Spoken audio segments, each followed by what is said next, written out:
इंसानी दिमाग और दिमागी फतूर, इसके बारे में क्या कहूं। लोग क्राइम करने के लिए क्या क्या तिकड़म लगाते हैं, कैसे कैसे दिमाग लगाते हैं, और फिर ये भूल जाते हैं कि वो जो कर रहे हैं क्या पता कभी वो सच सामने आ जाए। लेकिन कई बार कह चुका हूं कि जब इंसान कोई जुर्म करता है तब वो बड़ा कॉन्फिडेंस में रहता है कि ऐसे रास्ते, ऐसे तरीके से वो काम कर रहा है कि कभी पकड़ में आएगा ही नहीं, और यही सबसे बड़ी गलतफहमी होती है। लेकिन इन सारी चीजों के बीच में इस क्राइम को करने के जो अनोखे अनोखे तरीके वो सारे इस्तेमाल करता है, जो दिमाग लगाता है, उसके बारे में सोचकर ही अजीब सा लगता है। आज की कहानी सुनिए, फिर आपको भी लगेगा कि एक सीधी सादी कहानी को कैसे इतना उलझा दिया गया। और कमाल यह है कि जो चीज आसानी से हो सकती थी उसको कैसे गुनाहों के रास्ते पर ले गया। और सबसे बड़ी दिक्कत यह है कि पुलिस के लिए कि अब इस मामले में जो केस है वो केस बनाए तो क्या बनाए और कैसे उन लोगों को ज्यादा दिनों तक जेल के अंदर रख सके। इस कहानी की शुरुआत होती है 2 फरवरी को, बल्कि 2 जनवरी को, माफ कीजिए, पिछले महीने। इटावा यूपी में एक जगह है, बहुत ही मशहूर जगह है, क्योंकि इटावा के पास मैनपुरी है। मैनपुरी मुलायम सिंह यादव और उनके परिवार के लिए जाना जाता है, उनकी वो जन्मभूमि रही है। तो इसी इटावा में रेलवे ट्रैक पर एक लाश मिलती है 2 जनवरी को, करीब सुबह का वक्त था। लाश ट्रेन के नीचे आ गई थी, कट गई थी, फट गई थी, और लाश की शिनाख्त बड़ी मुश्किल थी। लेकिन लाश के जिस्म पर सारे कपड़े थे, कोई आईडी प्रूफ नहीं था, यानी मरने वाला कौन है ये पता नहीं था। रेलवे पुलिस ने लाश को उठाया, उसके बाद उसे अस्पताल भेज दिया। अस्पताल में उसका पोस्टमार्टम हुआ। पोस्टमार्टम होने के बाद चूंकि यह जो लाश है अज्ञात थी, अननोन, मालूम नहीं मरने वाला कौन है, इसीलिए कानून के मुताबिक पुलिस ने उसको अस्पताल के मोर्चरी यानी मुर्दा घर में रखवा दिया कि शायद इस बीच में कोई आ जाए तो तब तक यहीं रख देते हैं। अब लाश मुर्दा घर के उसमें रखा हुआ है। 2 जनवरी की बात थी, 3, 4, 2 दिन बीत गए। तीसरे दिन अचानक 5 लोग पुलिस के पास पहुंचते हैं। पुलिस के पास जाकर कहते हैं कि अभी 2 जनवरी को यहां रेलवे ट्रैक पे एक लाश मिली थी और हम उस लाश को लेने आए। तो पुलिस वाले कहते हैं कि भाई आपका कौन है वो? तो बताते हैं कि जो मरने वाला है उसका नाम है अतुल कुमार, और वो हमारा रिश्तेदार है। एक बताते हैं वो हमारा बेटा है। अब उन्होंने कहा कि प्रूफ दीजिए। फिर वो कहते हैं कि ये देखिए, ये कपड़े जो हैं उसके सारे, वो सबको आइडेंटिफाई कर लेते हैं। अच्छा, कई बार ऐसे केस में ये भी होता है कि पुलिस वाले की कहाँ यार, अब अननोन लाश है तो इनका सरकारी खर्चे पे अंतिम संस्कार करवाना, लाना, ले जाना, कोई आ जाए ले जाए तो उनको लगता है चलो बला छूटी। ये बड़ा प्रैक्टिकल है। तो अब एक अनजान, एक अननोन लाश को लेने के लिए 5 लोग 5 जनवरी को मुर्दाघर पहुंचते हैं पुलिस के पास। पुलिस वाले उनसे पूछते हैं कि भाई कोई आपके पास शिनाख्ती कार्ड मरने वाले का? वो एक आधार कार्ड देते हैं पुलिस को और कहते हैं देखिए ये है। अब आधार कार्ड, चेहरा थोड़ा सा बिगड़ा हुआ था चूंकि रेलवे ट्रैक के नीचे आ गया था, लेकिन उन्होंने कपड़े वपड़े जो बताए, जो पहने हुआ था, उन्होंने कहा ये सब हमारे हैं और ये हमारा अतुल है। आधार कार्ड के बिहाफ पर पुलिस वालों ने कहा ठीक है, आप पेपर पे साइन कीजिए और गवाह कौन कौन। तो 4 लोग जो थे उन चारों ने अपने अपने आधार कार्ड वहां जमा कराए, अपना नाम सिग्नेचर किया और लाश को लेकर वहां से चल दी। लाश ले जाने के बाद उसी दिन उन लोगों ने अंतिम संस्कार कर दिया। ये बात है 5 जनवरी की। अब लाश का अंतिम संस्कार हो गया। इस पुलिस को भी लगा चलो एक अननोन केस, शायद सुसाइड का हो या एक्सीडेंट का, मालूम नहीं। तो वो केस अंजाम तक पहुंचा, लोग लाश ले गए, पुलिस बेफिक्र। बट कहानी अब शुरू होनी थी। उनके लाश ले जाने के ठीक दूसरे दिन 6 जनवरी को 4 लोग फिर पहुंचते हैं पुलिस के पास और कहते हैं साहब यहां पे 2 जनवरी को एक हादसा हुआ था और रेलवे ट्रैक पे एक लाश मिली थी और हम उस लाश को लेने आए। अब पुलिस वाले पहली बार एकदम चौंकते हैं। उन्होंने कहा भाई वो लाश तो हमने दे दी। कल ही उसके आए थे पिता भी भाई भी। तो मैंने कहा भाई उसका पिता कौन से आया? उनके पिता तो ये रहे, भाई ये रहे। अब वो एक दूसरे इलाके के रहने वाले थे। उन्होंने कहा कि ये देखिए जो कपड़ा पहने हुआ है ये मेरे बेटे के कपड़े हैं, मैं इसको इन सारी चीजों से पहचान लिया हूं। और दूसरी बात, इसका आधार कार्ड जो नाम है पूरा ये रहा, इसका आधार कार्ड भी लेकर आया। अब उन्होंने भी आधार कार्ड पुलिस को दे दिया। अब लेकिन आधार कार्ड पे जो नाम लिखा हुआ था बस वो मैच नहीं कर रहा था। उस आधार पे जो इनके घर वालों ने दिया, जो दूसरे लोग पहुंचे थे, उसमें लिखा हुआ था सत्यवीर राजपूत। अब उन्होंने कहा कि ये सत्यवीर है या अतुल है, क्योंकि एक दिन पहले अतुल बताकर लोग लाश ले गए, अब तुम आए हो। अब उन सब ने अपने अपने आधार कार्ड दिए और कहा कि आप चाहो तो चलो हमारे गांव में किसी से पूछ लो, ये हमारा बेटा मरने वाला सत्यवीर राजपूत है। अब पुलिस का माथा ठनका कि ये क्या चक्कर है, एक मुर्दा है, एक लाश के लिए दो अलग अलग परिवार के लोग 2 दिन लगातार पहुंच रहे हैं और अलग अलग क्लेम कर रहे हैं कि इस लाश को हमें चाहिए। अच्छा, अब इधर पुलिस की हवा इसलिए भी खराब कि उन्होंने लाश उठाकर तो दे दिया, अब उस लाश का अंतिम संस्कार भी हो चुका है। तो अगर वो लोग फर्जी थे तो अब जो असली माँ बाप और भाई आए इनको लाश केस कहां से लाके दे, और बिना पुख्ता सबूत के उन्होंने लाश कैसे दे दी? पुलिस के ऊपर अब उंगली उठेगी। अब सीधे बात आला अफसरों तक गई। तो इटावा के आला पुलिस अफसरों तक जब ये कहानी पहुंची तो वो भी चौंके कि ये क्या मामला है, एक मुर्दे के लिए 2 अलग अलग परिवार के लोग पहुंचे। अब पुलिस ने अपनी तरफ से छानबीन शुरू की। जो 6 तारीख को फैमिली पहुंची थी, पुलिस ने पहले उनका आधार कार्ड और ये सब कुछ चेक किया। जो उन्होंने फोन नंबर चेक किए, सब कुछ मैच कर गया और ये भी पता चला कि हाँ भाई ये सत्यवीर राजपूत है, उसका आधार कार्ड ओरिजिनल है। तो अब ये हो गया था कि ये लोग जेन्युइन लोग हैं जो आए हैं और मरने वाले का नाम सत्यवीर है। अब ये हुआ कि जो एक दिन पहले लाश लेकर गए, जिन्होंने बताया कि उसका नाम अतुल कुमार है, वो कौन लोग थे? अब उनके भी पर्चे पुलिस के पास थे, आधार कार्ड सब सिग्नेचर करके गए थे। अब वो फाइल निकाली गई। अब उस आधार कार्ड उन्होंने जो नंबर लिखे थे सब उस मोबाइल नंबर पे कॉल किया गया, वो सारे नंबर मोबाइल बंद और फर्जी निकले। आधार कार्ड को जांचा गया सरकारी दफ्तरों से तो पता चला कि वो 5 के 5 आधार कार्ड भी फेक थे। अब जब ये नई चीज सामने आई तो पुलिस को ये तो पता चल गया कि जो लोग लाश ले गए हैं वो सब फर्जी थे और जो अब आए हैं वो असली हैं। लेकिन अब लाश है नहीं। पुलिस ने बड़ी मिन्नत समाजत करके उन्हें समझाया कि देखिए हमारी गलती नहीं है, लोग लेकर आए आधार कार्ड और हमने लाश दे दी। अब उस परिवार का सोचिए कि वो अपने बच्चे का अंतिम संस्कार भी नहीं कर पा रहे, किसी और ने कर दिया। लेकिन अब पुलिस के सामने एक सवाल था। वो सवाल बड़ा ये था कि आखिर एक लाश को लोग फेक आधार कार्ड और फर्जी फोन नंबर पते के साथ क्यों ले गए? उनका मकसद क्या था उस लाश को ले जाने का? अब यहां से इस मामले की जांच शुरू हुई। अब आधार कार्ड सारे नंबर गलत फेक थे, मोबाइल नंबर जो उन्होंने लिखा है वो भी फर्जी थे, जो पता था आधार पे वो भी फेक था। तो मतलब कुछ भी असली नहीं था, सब फेक। तो फिर असली क्या? अब इसी असलियत की तलाश पुलिस ने शुरू की। अब कुछ पता तो है नहीं। जो लोग आए थे, जो बंदा था एक, उसने देखा था उनके चेहरे, लेकिन चेहरे भी याद नहीं क्योंकि वो दिन भर इतने लोगों को देखता है। तो पुलिस ने कहा कि इस मुर्दा घर के आसपास जितने भी सीसीटीवी कैमरे जहां जहां लगे हुए हैं, जिस भी सरकारी बैंक अगर कोई हो, रास्ते में कोई हॉस्पिटल हो, किसी का घर हो, किसी की दुकान हो जिसने लगा रखी है, उन सारे एक एक करके कैमरों को चेक करो। 5 जनवरी की जिस वक्त लाश को उनके हवाले किया गया, लाश ले जाते वक्त किसी न किसी कैमरे में तो शायद वो कैद हो जाए। अब सीसीटीवी कैमरों को खंगालने का काम शुरू हुआ। 1 2 3 4 दर्जनों कैमरे खंगाल डाले, कुछ मिल नहीं रहा। अचानक एक कैमरे पे वही 5 लोग नजर आते हैं। अब इत्तेफाक से जब वो नजर आते हैं तो बारिश हो रही थी और उसकी वजह से वो तस्वीरें बड़ी धुंधली थी।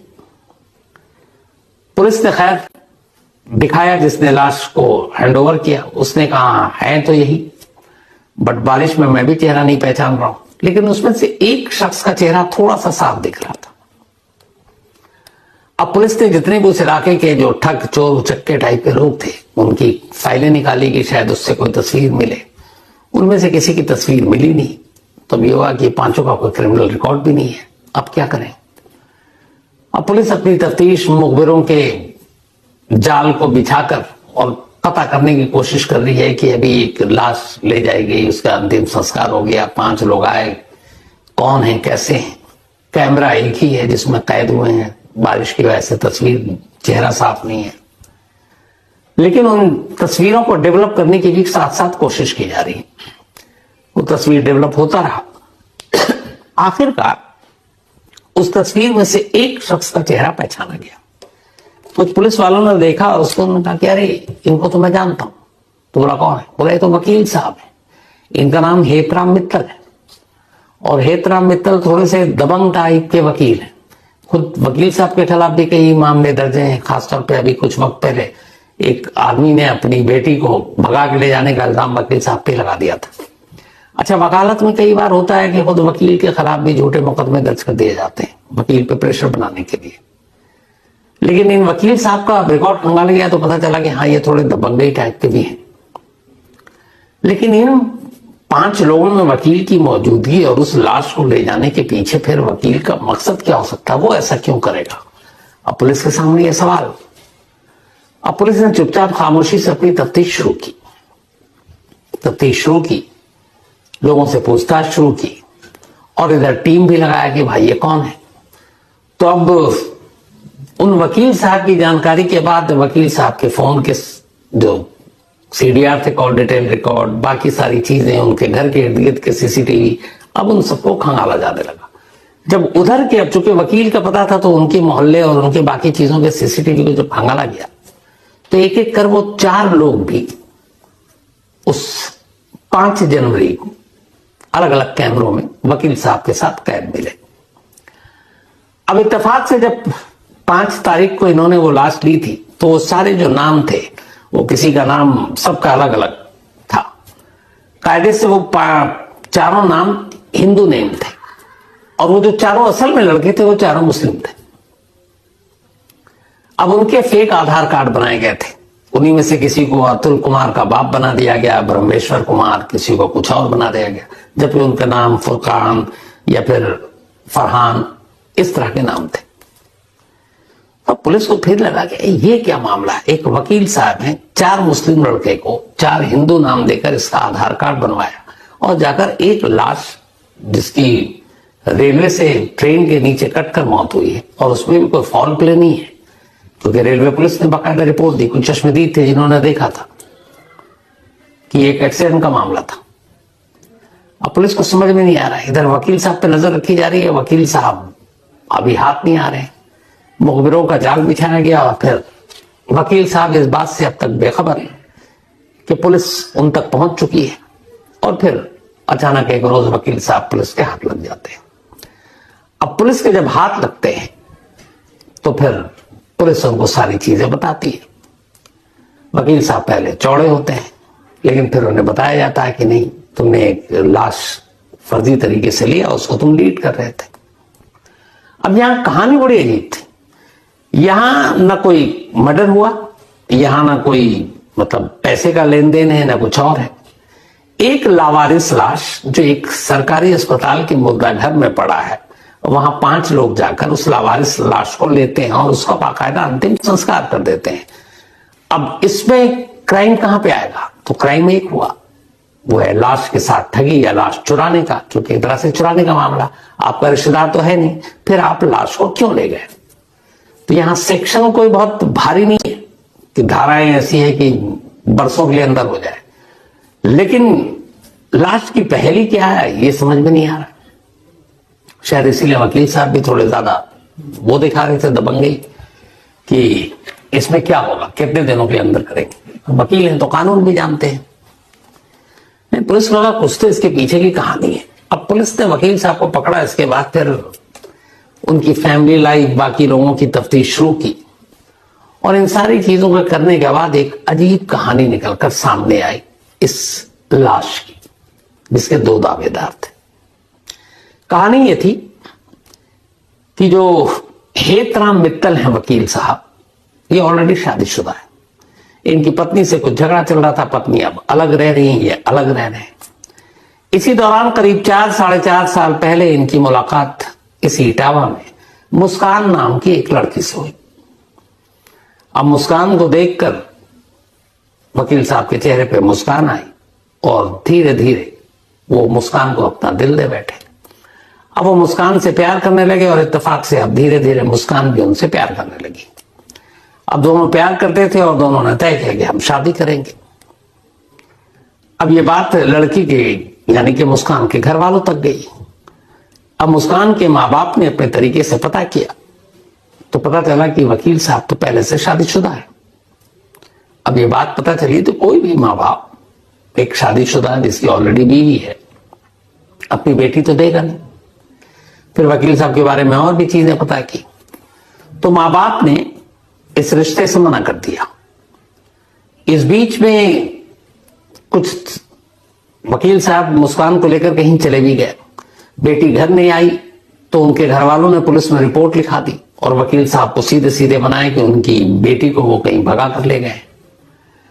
खैर वकील थे, लड़की बालिग थी मुस्कान, उसने अपना बयान दिया तो कुछ हुआ नहीं।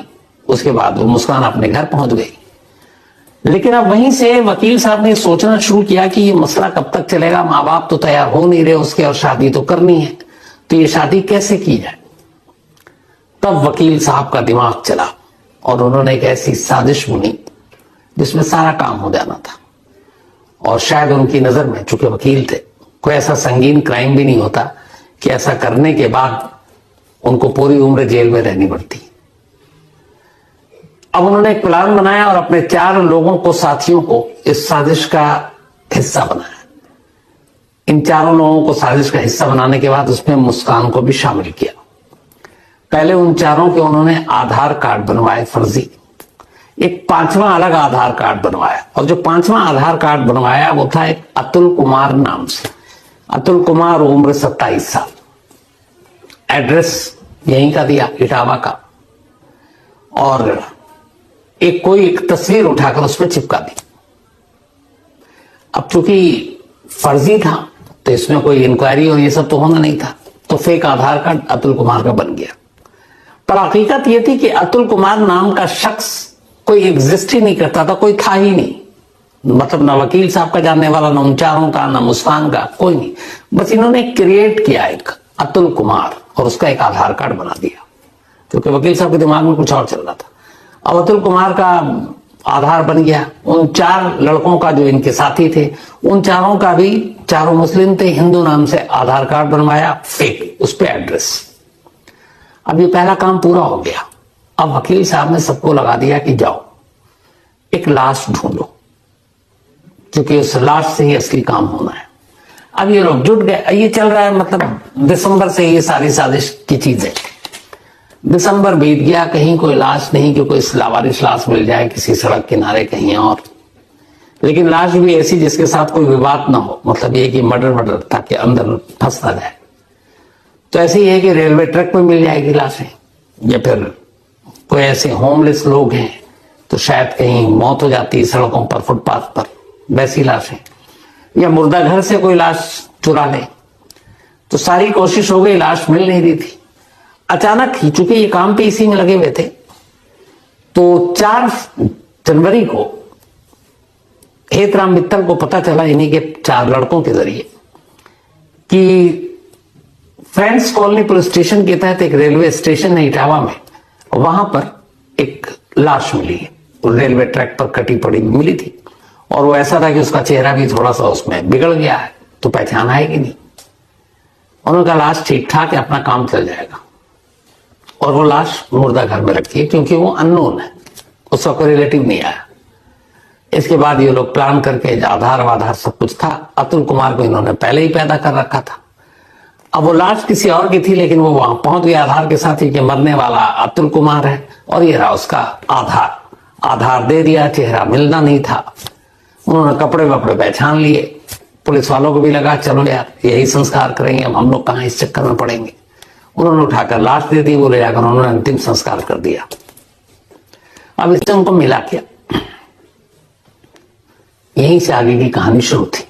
हुआ ये कि अब इनको साजिश के अगले पड़ाव के तहत ये दिखाना था कि जो मुस्कान है उसने वकील साहब को छोड़ दिया और वकील साहब की जगह वो एक अतुल कुमार नाम के शख्स के साथ उसका इश्क हुआ और उसने अतुल कुमार से शादी कर ली।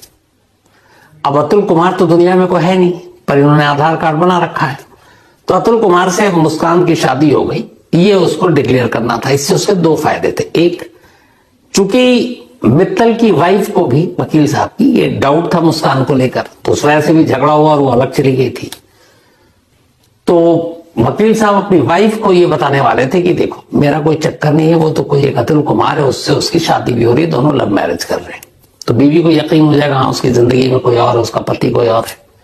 और दूसरा जो इससे सबसे बड़ा था वो ये कि अतुल कुमार और मुस्कान की शादी को दिखाकर फिर कोई अनजानी अननोन लाश उठाएंगे और उस लाश के जरिए मुस्कान के मां और बाप को उस लाश के मर्डर के इल्जाम में पुलिस में अंदर करवा देंगे।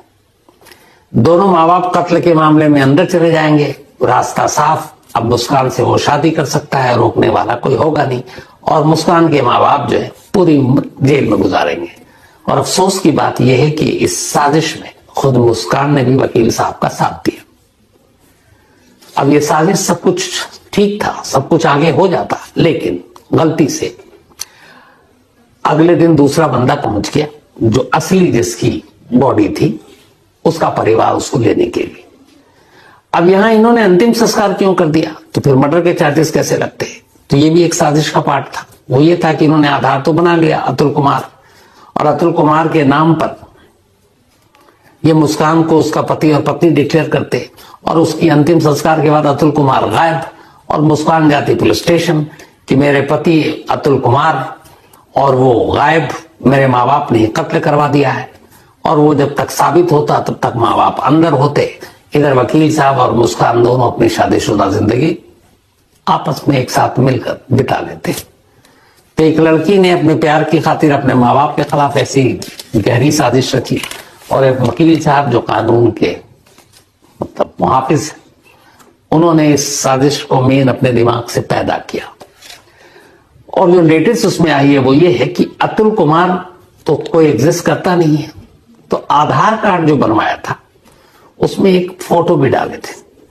कल को अगर ये हो कि अतुल कुमार कौन, कहां, तो फिर वो तस्वीर दिखाया जाए कि ये अतुल कुमार और ये उसका आधार कार्ड जिससे मुस्कान ने शादी की। तो वो आधार कार्ड देकर वहां सत्यवीर राजपूत की इन्होंने लाश कलेक्ट की, और उसी फेक आधार कार्ड के आधार पर मुस्कान पुलिस स्टेशन जाती है और कहती है मेरे पति हैं और इनको मेरे माँ बाप ने गायब करवा दिया और मुझे शक है कि उन्होंने उसका मर्डर करा दिया है। यानी एक लाश का कत्ल करवाना था। सारी साजिश ठीक थी, बट लाश का असली हकदार सामने आ गया और सारा राज खुल गया। अब 5 और प्लस मुस्कान 6 के 6 जेल में, और इनके खिलाफ जो इल्जाम है वो है एक लाश को गलत तरीके से चुराने का, हड़पने का। मुझे नहीं लगता है कि इसमें बहुत ज्यादा इनको सजा होगी। हो सकता है कुछ महीने में बेल आउट हो जाए, और बेल आउट होने के बाद मुकदमा चलेगा भी तो भी बहुत लंबी सजा नहीं मिलेगी। लेकिन हाँ, एक अफसोसनाक पहलू ये है कि जिस सत्यवीर राजपूत की मौत हो गई उसके घर वालों को अपने बेटे का अंतिम संस्कार करने का भी मौका नहीं मिला इन वकील साहब और उनके गैंग। चैनल को सब्सक्राइब कीजिए, क्योंकि कुछ कहानियां भूलने के लिए नहीं होती।